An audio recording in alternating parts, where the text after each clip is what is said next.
Hello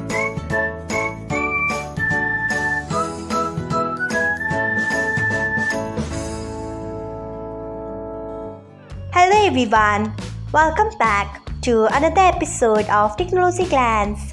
Today, in this video, I'm going to guide you through how you can hide notifications about features on Skype. So, let's get started. Firstly, open Skype app in your device. Then tap on your profile icon. Next, tap on settings. After that, tap on notifications. Then scroll until you find in-app notification. Next, you can see the option of tips and tricks. Turn off it by tapping on it. So, this is how you can hide notifications about features on Skype. Thanks for watching. If you found this guide helpful, we would love it if you hit the thumbs up button below. We upload great new tech tutorials like this one every day. So, do not forget to subscribe to our channel and hit the bell icon so that you'll never miss another update.